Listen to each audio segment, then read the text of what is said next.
अलवर में प्रभारी मंत्री किरोड़ी लाल मीणा ने फिर से मंत्रिमंडल से इस्तीफे के सुर जो हैं वो बुलंद कर दिए हैं। किरोड़ी लाल मीणा ने कहा है कि फिलहाल मैं सरकार का हिस्सा हूं, हालांकि मैंने मंत्री पद से इस्तीफा दे दिया है। वहीं एसआई भर्ती को लेकर कहा है कि एसओजी के साथ साथ मैं भी लगातार परीक्षा रद्द करने की मांग कर रहा हूं। फिलहाल सरकार भर्ती रद्द नहीं कर रही है, लेकिन कभी ना कभी तो भर्ती को रद्द करना ही होगा। हालांकि किरोड़ी लाल मीणा ने साफ करते हुए कहा है कि यह सरकार का विरोध नहीं है, पार्टी में आंतरिक लोकतंत्र के तहत बोलने की आजादी है। किरोड़ी लाल मीणा ने चिंता जाहिर करते हुए कहा है कि ट्रेनिंग के बाद फर्जी अभ्यर्थी ज्वाइन कर लेंगे तो निकम्मा शख्स थानेदार बन जाएगा, जो ज्यादा दुखद होगा। कई बार बोल चुका हूं कि चूंकि पिछले राज में बहुत बड़ा मुद्दा था, इसके कारण सरकार गई है और ये हमारे बड़े बड़े नेता आए थे, तब भी घोषणा की गई थी कि जो पेपर गड़बड़ी हुई है उनमें कार्रवाई करेंगे, और कार्रवाई भी हुई है। 50 थानेदारों को चिन्हित करके जेल में डाल दिया है। एसओजी ने ये कह दिया है कि परीक्षा रद्द होनी चाहिए, पुलिस हेडक्वार्टर ने कह दिया है, एडवोकेट जनरल ने अपनी राय दे दी है, कैबिनेट सब कमेटी ने कह दिया है, मैंने भी कह दिया कि रद्द होनी चाहिए। तो मैं बराबर कह रहा हूँ। मुदित गौड़ हमारे साथ फोन लाइन पर जुड़ रहे हैं और जानकारी दे रहे हैं। इसमें मुदित, एक बात बताइए कि ये किरोड़ी लाल मीणा का फिर से कहना कि मंत्रिमंडल से वो इस्तीफा दे चुके हैं, और ये जो भी बात सामने आ रही है, क्या है ये क्यों, क्या अपडेट इस पे, क्यों कह रहे हैं वो फिर से ऐसा? जी बिल्कुल, एसआई भर्ती को लेकर के जो किरोड़ी लाल मीणा लगातार आंदोलन कर रहे थे, भर्ती रद्द करने की जो लगातार मांग कर रहे थे, जिसको लेकर के इन्होंने इस्तीफा भी दिया, लेकिन उसके बाद फिर सरकारी कार्यक्रमों में भी शामिल हुए। तो आज दोनों ही बातों पर मंत्री किरोड़ी लाल मीणा इस बात को लेकर मानते नजर आए कि उन्होंने अभी इस्तीफा दिया हुआ है और पार्टी के खिलाफ भी नहीं है, क्योंकि पार्टी की ओर से जो अभी उन्होंने सबसे बड़ी अहम बात जो इस बार कही है कि पार्टी में लोकतंत्र है और लोकतंत्र पर मुझे विरोध नहीं किया है। उन्होंने वो अपनी बात रखी है और बात रखने का मुझे अधिकार है।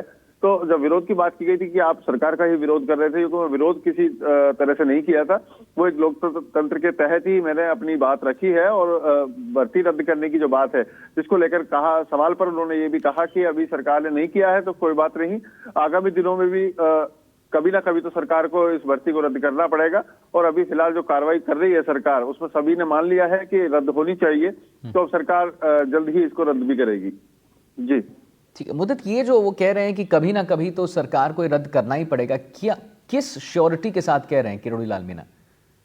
बिल्कुल, उन्होंने जो मीडिया से बातचीत करी उसमें ये साफ कहा कि जब एसओजी ने मान लिया है, कोर्ट ने मान लिया है, जो भी एजेंसियां जिन्होंने जांच करी उन सभी एजेंसियों ने इस बात को मान लिया है कि जो भर्ती परीक्षा रही है, एसआई भर्ती परीक्षा, उसमें कहीं ना कहीं घोटालेबाजी हुई है और जो अपात्र लोग हैं वो एसआई की भर्ती में शामिल हो गए। और उसमें से करीब 50 लोगों को भी जब सरकार ने चिन्हित करके पकड़ा तो उसके बाद इनकी ट्रेनिंग रुकवाई। सबसे बड़ी चीज, ट्रेनिंग में ही इनको पकड़ लिया था। अगर ये नौकरियों में पहुंच जाते तो उसके बाद काफी नुकसानदायक हो सकते थे। तो इस बात को लेकर के वो अपने आप को संतुष्ट मान रहे हैं कि जो बातें लगातार एजेंसी द्वारा आ रही हैं, उसी बात का वो भी लगातार विरोध कर रहे हैं। चलिए ठीक है मुदित, बहुत बहुत धन्यवाद महत्वपूर्ण जानकारी देने के लिए। बढ़ते हैं अगली खबर की ओर।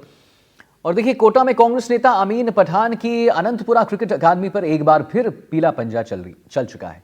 कोटा विकास प्राधिकरण, नगर निगम, वन विभाग और पुलिस ने संयुक्त रूप से कार्रवाई करते हुए खसरा नंबर 218 पर बनी क्रिकेट अकादमी पर अतिक्रमण के तहत कार्रवाई की है। कोटा विकास प्राधिकरण ने कहा है कि करोड़ों की बेशकीमती जमीन पर क्रिकेट अकादमी बनी हुई थी। जमीन पर क्रिकेट मैदान के साथ कैमरे बनाए गए थे। जेसीबी और डंपर की सहायता से जमींदोज किया गया। अकादमी के चारों तरफ बनी दीवारों को जेसीबी की सहायता से तोड़ा गया। जमीन को कोट विकास प्राधिकरण ने कब्जे में ले लिया। कार्रवाई के दौरान डीएसपी सहित कोट विकास प्राधिकरण और नगर निगम का अतिक्रमण दस्ता जो है वो भारी भरकम पुलिस जाब्ता के साथ वहां पर मौजूद दिखा। हंगामे की आशंका के मद्देनजर गली गली में जवानों को तैनात भी कर दिया गया था। छतों और ड्रोन की मदद से इलाके पर नजर रखी गई थी। प्रशासन ने कार्रवाई का वीडियोग्राफी भी जो है वो करवाया है। शाकिर अली हमारे साथ फोन लाइन पर जुड़ गए हैं और जानकारी दे रहे हैं। शाकिर, क्या कुछ आज देखने को मिला, क्या ताजा अपडेट? प्रशासन ने कार्रवाई का जो वीडियोग्राफी भी बनवाया है। ये देखिए, जो अमीन पठान है, कांग्रेस के नेता जो बीजेपी में थे और कुछ लोकसभा चुनाव के वक्त, विधानसभा चुनाव के वक्त कांग्रेस में शामिल हो गए थे।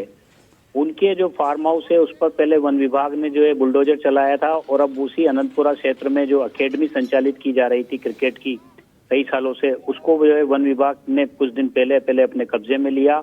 और आज जो है उस पर भारी भरकम जो है जाब्ता पहुंचा, केडीए का, नगर निगम का, वन विभाग का और पुलिस की टीमें पहुंची, और पूरा जो निर्माण कार्य जो एकेडमी के में हुआ था, कमरे वगैरह, उन सबको जो है तोड़ दिया गया। वन विभाग का कहना है कि ये वन विभाग की जमीन पर एकेडमी संचालित की जा रही थी, इस पर जो है कब्जा किया हुआ था। तो इस तरह से जो है आमीन पठान जो आरसीए के उपाध्यक्ष भी रहे हैं, क्रिकेट से उनका जुड़ाव है। कोटा में वो अकेडमी संचालित कर रहे थे अनंतपुरा क्षेत्र में, लेकिन वो अकेडमी जो है वन विभाग की जमीन पर थी। तो ये अमीन पठान की मुश्किलें कम होने का नाम नहीं ले रही है। इससे पहले उनके फार्म हाउस पर भी जो है वन विभाग ने बुलडोजर चलाया था और जो जगह है उसको मुक्त करवाया था। और अब जो है अनंतपुरा क्षेत्र में जो एकेडमी संचालित की जा रही थी, क्रिकेट एकेडमी, उसको जो है पूरी तरह से ध्वस्त कर दिया गया है और प्रशासन ने उसको कब्जे में ले लिया है। जी चलिए शाकिर, बहुत बहुत धन्यवाद महत्वपूर्ण जानकारी देने के लिए। बढ़ते हैं अगली खबर की ओर।